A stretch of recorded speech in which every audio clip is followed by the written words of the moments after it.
Dah. Kita akan bahas literasi personal data protection, perlindungan data pribadi teman-teman dalam literasi digital, gitu, ya. Aja. Nah, langsung aja.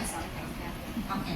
Nah, sekarang pertanyaannya yang harus kita sadari dan refleksi adalah sebetulnya seberapa melek digital sih kita? Oke, kita semua boleh next lagi. Nah, oke. Nah, sebetulnya yang kita perlu tahu itu ada 4 pilar di literasi digital. Nggak cuma satu, digital skill. Digital skill itu adalah kemampuan teman-teman semua, bapak ibu semua untuk menggunakan perangkat-perangkat, pakai HP, pakai SMS. Pakai HP bisa nggak? Bisa. Selain apa aja? Bisa apa aja? Bisa telepon, bisa SMS, bisa kirim email nggak? Bisa m-banking nggak? Bisa belanja online nggak? Bisa transfer nggak? Itu adalah digital skill.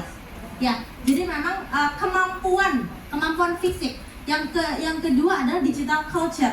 Nah, kita tuh harus tahu sebetulnya kalau kita berinteraksi dalam dunia digital, yang which is kita nggak saling ketemu, itu seperti apa sih unggah-ungguhnya, sebaiknya seperti apa sih budayanya, apa yang bisa di-sharing, apa yang tidak boleh di-sharing, apa yang boleh kita sampaikan, apa yang tidak boleh kita sampaikan, kebiasaan, norma kebiasaan kalau dari ilmu hukum. Yang ketiga adalah digital ethics. Digital ethics itu adalah peraturan-peraturan yang memang ada kalau misalnya dalam lingkup ruang digital, gitu. Nah, yang digital ethics ini punyanya siapa? Digital ethics ini adalah ranahnya pemerintah sebetulnya. Pemerintah siapa? Pemerintah di mana Bapak Ibu semua berasal atau berada di mana bumi dipijak, di situ langit dijunjung. Tadi Bu Yulia bilang kita ada di mana ibu-ibu? Kita ada di Hong Kong. Tapi ibu-ibu punya identitas, punya kewarganegaraan Indonesia. Jadi harus patuh pada dua sekarang. Hukumnya Hong Kong dan hukumnya Indonesia juga. Karena dimanapun kita berada, selama kita masih menjadi warga negara Indonesia, hukum Indonesia, perlindungan dari Indonesia itu melekat sama kita, gitu. Jadi itulah pentingnya kita punya identitas, gitu. Kenapa tadi disebut sedikit ya dari Pak Narendra, dari Pak Yul, paspor itu adalah identitas kita selama di luar negeri. Jadi paspor itu adalah nyawa, sama kayak kalau kita KTP, di mana-mana pasti dimintain KTP. Sama kalau di sini juga. Paspor itu adalah nyawa kita selama kita di luar negeri. Nah, yang terakhir adalah digital safety. Itu tanggung jawab siapa digital safety? Tanggung jawab kita sendiri sebagai yang punya data itu, gitu. Ini ada 4 pilar. Ya, oke. Nah, apa sih pelindungan data pribadi? Nah, sebetulnya pelindungan data pribadi itu siapa yang bisa melindungi? Yang bisa melindungi adalah satu yang punya wewenang untuk membuat peraturan-peraturannya. Yang kedua adalah diri kita sendiri karena kita yang punya, gitu ya. Jadi memang kelihatannya kecil, kelihatannya nggak ada nilainya. Nama saya nggak ada nilainya kok. Nah, nama saya nggak ada nilainya, umur saya nggak ada nilainya. Tapi percaya nggak ibu-ibu semua? Nama, umur, kesukaan dulu ya yang suka kita ngisi biodata itu ada nilainya sekarang. Untuk apa? Secara positif sebetulnya itu dibuat untuk secara spesifik untuk marketing, gitu. Supaya apa? Nah, ibu-ibu ya pasti kalau di IG, di Facebook, sering belanja online kan, itu pasti udah sama tuh, yang belanjaannya tuh adalah yang di home itu adalah yang sering banget kita beli.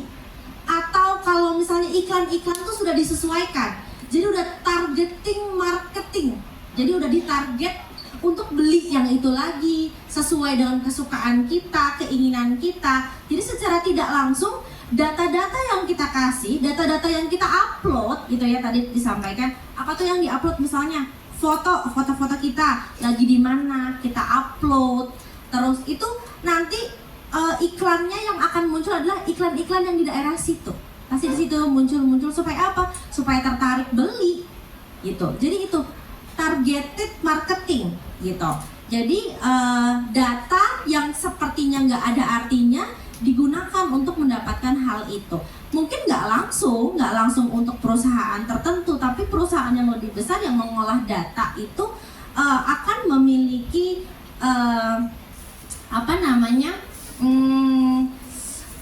peran yang lebih besar, keuntungan yang lebih besar terhadap data-data yang terlihat kecil ini, gitu ya.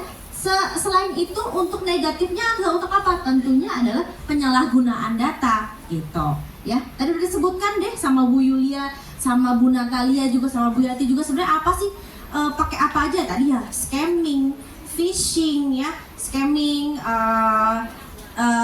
penipuan, phishing itu apa? Phishing itu kan memancing.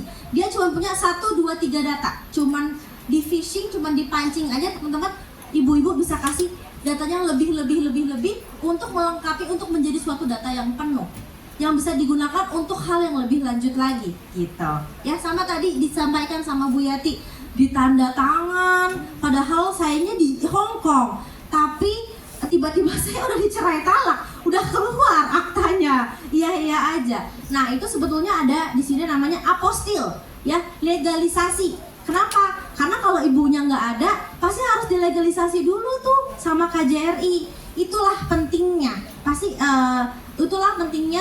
supaya bisa kita tahu juga ya tadi ya Bu Yati, mengetahui hukumnya seperti apa, supaya kita nggak gampang dibodoh-bodohi gitu ya. Silakan selanjutnya. Nah, sebetulnya ini adalah undang-undang yang disinggung oleh Pak Narendra. Tapi kita bahas singkat aja, sebetulnya undang-undangnya tentang apa sih? Sebetulnya undang-undang pelindungan data pribadi itu adalah mengatur atau memberikan aturan ataupun peraturan-peraturan itu khusus untuk perusahaan-perusahaan atau orang-orang atau pemerintahan yang mengelola atau mengumpulkan data-data Bapak Ibu sekalian gitu. Jadi memang ini titik beratnya ini mewajibkan orang yang mengumpulkan, misalnya siapa? Tentunya pemerintah misalnya. Yang kedua adalah siapa? Agent dan komunitas-komunitas gitu.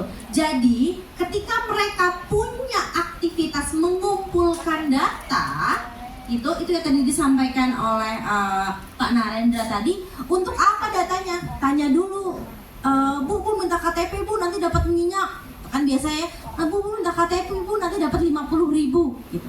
Nah, jadi data-data itu ditukar dengan hal-hal yang sifatnya day to day life gitu ya, dikit-dikit gitu. Kesannya nggak apa-apa, lumayan dapat minyak, lumayan dapat 50.000, lumayan.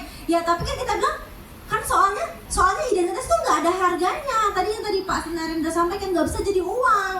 Sebetulnya nggak langsung jadi uang, karena misalnya kita tukar nggak jadi apa-apa gitu. Jadi itulah yang harus. Jadi ini ada kita bagi dua, ada general sama spesifik. General itu apa? Nama, alamat, usia, perempuan, jenis kelamin. Nah itu jadinya, itu kalau misalnya kita pegang, kita nggak punya apa-apa, kita nggak ada artinya. Tapi ketika itu dilingkupi, ketika itu ditambah dengan data yang spesifik, itu akan menjadi data yang bisa digunakan lebih lanjut. Untuk apa tadi? Untuk scamming, untuk tadi pinjam identitas dan yang lain-lain ya.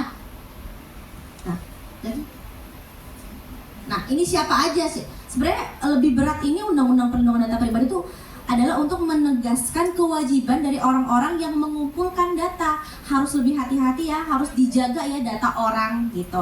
Memberikan kewajiban lah untuk mereka untuk Mas maaf, boleh next.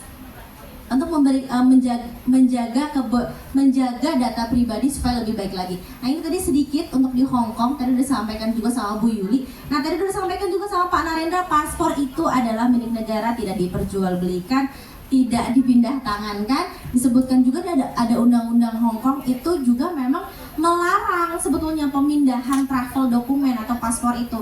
Nggak boleh sebenarnya, undang-undang Hong Kong juga, peraturan Hong Kong. Sama majikan sebenarnya juga nggak boleh pindah-pindahin. Nah gitu ya. Nah itu juga tadi money laundering udah disebutkan juga sebetulnya sama Bu Yulia terkait dengan money laundering ini juga. Oke, silakan di next aja. Nah sebetulnya gimana sih? Yang pertama pasti nggak boleh sharing password, OTP, PIN, account dan yang lain-lain.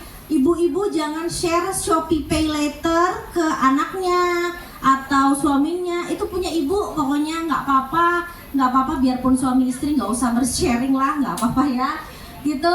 Terus memang ada beberapa data yang udah punya ibu aja, punya kita aja. Yang kedua itu kalau misalnya di website, berhati-hati bertransaksi di dunia digital ya, kita cek dulu credibility-nya.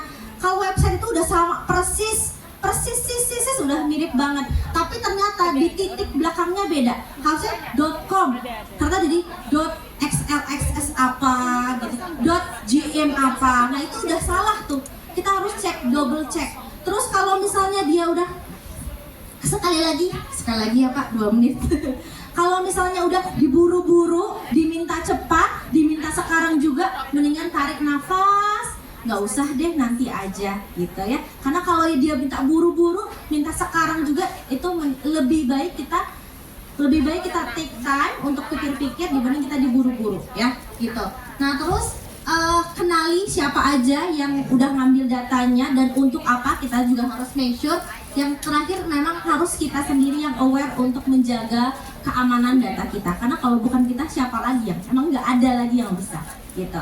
Kita mau sebagus apapun regulasinya, tapi kalau kitanya sendiri yang tidak menjaga ya buat apa, nggak bisa juga gitu.